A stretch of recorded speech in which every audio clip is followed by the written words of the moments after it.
Halo, Assalamualaikum warahmatullahi wabarakatuh. Have a nice day, every people. And for this session, I want to talk about recontext. Jadi sekarang saya ingin membahas tentang recontext, atau dalam bahasa Indonesianya adalah teks yang menceritakan peristiwa yang terjadi di masa lalu. Dipersembahkan oleh saya sendiri, Desi Kawati, SPD, yang saat ini mengajar di SMK PGRI 20 Jakarta sebagai guru bahasa Inggris.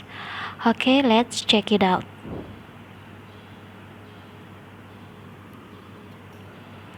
Di sini ada definition of recontext, pengertian dari text recount. Jadi text recount sendiri adalah is a text that telling the reader about one story, action, or activity. Jadi konteks sendiri artinya adalah teks yang menceritakan kembali kepada para pembaca mengenai sebuah peristiwa, sebuah kejadian, dan sebuah kegiatan yang tentunya sudah pernah terjadi di masa lalu. Its goal is to entertaining or informing the reader. Jadi tujuannya sendiri adalah untuk menghibur atau memberi informasi kepada pembaca. Sedangkan menurut pendapat para ahli yang lain, recontext is retells event or experiences in the past. Sama sebenarnya ya, sebuah teks yang menceritakan kembali kejadian atau pengalaman di masa lampau. Jadi buat kamu-kamu semua yang pernah mengalami peristiwa penting, peristiwa bersejarah, ataupun peristiwa yang tidak bisa dihilangkan dari ingatan, kalian bisa menceritakan kembali kepada orang lain. Nah, cerita yang kalian ceritakan itu tergolong recount text. Untuk generic structure of recontext-nya, di sini yang dimaksud dengan generic structure adalah bagian-bagian yang terdapat pada sebuah teks recount. Jadi namanya teks itu pasti terdiri dari beberapa paragraf kan? Nah, kumpulan paragraf itu dibagi lagi menjadi 3 bagian. Yang pertama adalah orientation. Jadi ada paragraf yang berisi orientation. Apa itu orientation? Orientation gives the readers the background information needed to understand the text, such as who was involved, where it happened, and when it happened. Jadi yang dimaksud dengan orientation itu adalah memberikan latar belakang informasi kepada para pembaca yang tentunya dibutuhkan untuk pembaca untuk memahami cerita tersebut.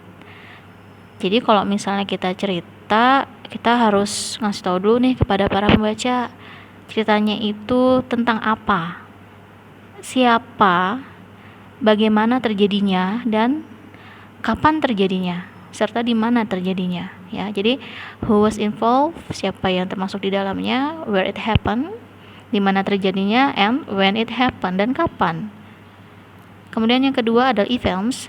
Paragraf yang tergolong events berarti order in a chronological sequence, ya. Termaksud di dalamnya ada kronologi terjadinya suatu peristiwa. Jadi runtutan kejadiannya ini berhubungan dengan waktu. Cerita yang baik adalah cerita yang mampu tersusun secara rapi berdasarkan waktunya. Jadi nggak acak-acakan. Itu akan lebih memudahkan para pembaca untuk memahami kita lagi ceritain apa. And next, yang terakhir, the last is reorientation. Nah, paragraf yang termasuk reorientation ini adalah pendapat pribadi dari si penulis sendiri. Dan biasanya itu terjadi di akhir cerita. Jadi kalau misalnya seorang penulis menceritakan suatu pengalaman pribadi maupun pengalaman orang lain yang nyata, maka di akhir cerita itu biasanya dia akan memberikan pendapat dia, atau istilahnya adalah sebuah saran, kemudian kesimpulan dari isi cerita. Nah, itulah yang dinamakan dengan reorientation. Oke, masih semangat kan? Kalau masih semangat, kita lanjutin next. Ini tadi sudah saya jelaskan ya. Jadi ini pengertiannya secara bahasa Indonesianya ada orientation, events, dan reorientation. Oke, next. Nah, berikutnya adalah the characteristic or language features. Maksudnya di sini adalah tata bahasa yang digunakan untuk membuat sebuah cerita teks recount. Jadi balik lagi ya ke pengertiannya, recount kan berarti diceritakan kembali, otomatis sudah pernah terjadi di masa lalu, nggak mungkin kejadian di masa mendatang kita ceritakan sekarang. Ya itu lebih mirip-mirip kayak peramal kali ya. Nah, sedangkan di sini kita menceritakan tentang peristiwa yang nyata, pasti sudah pernah terjadi. Nah, kalau sudah pernah terjadi, dalam bahasa Inggris itu ada tensesnya tersendiri, yaitu simple past tense. So, if you learn about recount text, you have to learn about simple past tense too. Jadi kalau namanya belajar recount text, pasti juga harus belajar tentang past tense. Kemudian past tense di sini ada yang simple past tense, past continuous, and past perfect tense. Ada juga yang past perfect continuous tense. Yang berikutnya adalah using temporal sequence, keterangan waktunya. On Saturday, on Monday, on Sunday, ini biasanya per hari ya. Bisa juga kalian menggunakan last year, last week, last day. Kemudian bisa juga menggunakan at 2010, bisa pakai at yang depannya at ya, misalnya at 2011, atau yang belakangnya ago, contohnya 1 years ago, 1 day ago, 1 month ago ya. And next, focus on specific participant. Ini maksudnya adalah jadi semuanya cerita itu terfokus atau dispesifikasi oleh pengarangnya sendiri. Jadi pengarang biasanya termasuk dalam cerita tersebut. Dan berikutnya using the conjunction. Nah, ini menggunakan kata sambung ya. Contohnya ada then, before, after, etc. Nah, untuk conjunction ini nanti akan kita bahas lagi di pertemuan berikutnya. Kemudian using action verb itu pasti menggunakan bentuk kata kerja lampau. Contohnya when. When itu adalah bentuk kedua dari go, artinya pergi. Jadi bentuk pertama go, keduanya when, ketiganya gone. Nah, khusus di konteks kita pakai bentuk kedua yaitu when. When ini merupakan kata kerja yang tidak beraturan karena tidak bisa hanya ditambahkan ed di belakang kalimatnya. Oke, kemudian berikutnya ada stay. Nah, stay ini juga adalah bentuk kata kerja kedua dari kata kerja pertamanya adalah stay without ed. Nah, stay ini termasuk kata kerja yang beraturan karena perubahannya itu hanya tinggal ditambahkan ed aja di belakangnya. Ini pengertian bahasa Indonesianya ya, silahkan dibaca dulu 1, 2, 3, dan 4 hal yang harus kalian pahami.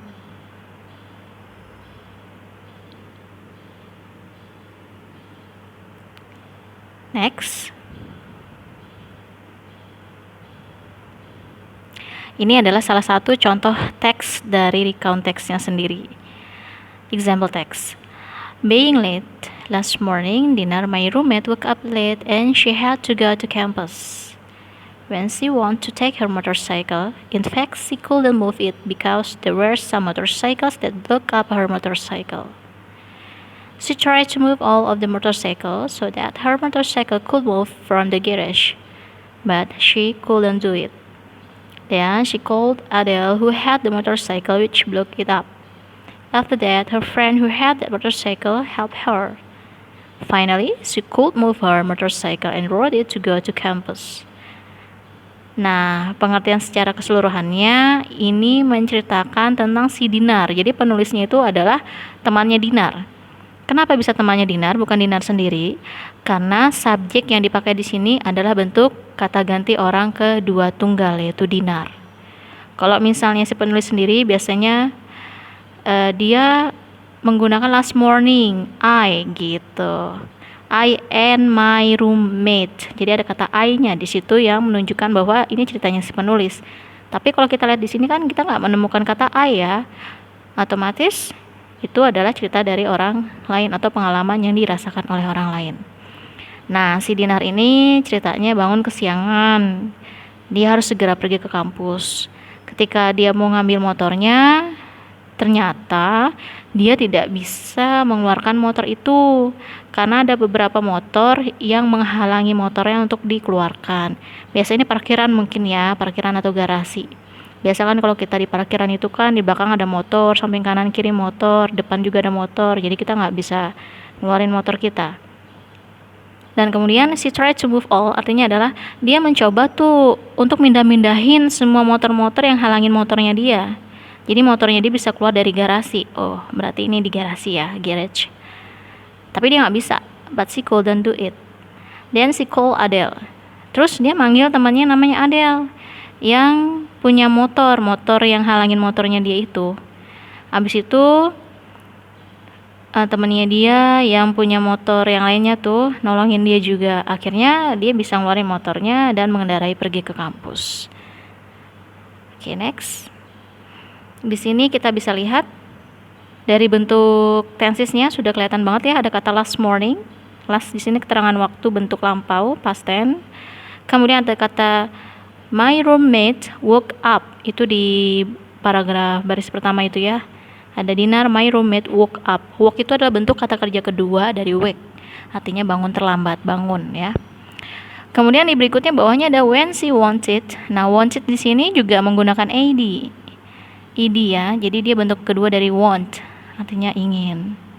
Nah, jadi kalian bisa pelajari dari teks ini. Jadi kalau rekonteks itu nggak ada yang namanya bentuknya present tense atau kata kerja bentuk pertama. Semua adalah kata kerja bentuk kedua. Oke, untuk video pembelajaran kali ini sampai sini dulu. Nanti kalau misalnya ingin bertanya, boleh langsung ke saya ya, atau kalau misalnya ke akun YouTube ini, nanti tulis aja di kolom komentar. Kemudian terima kasih sudah menyaksikan dan wassalamualaikum warahmatullahi wabarakatuh. Bye-bye.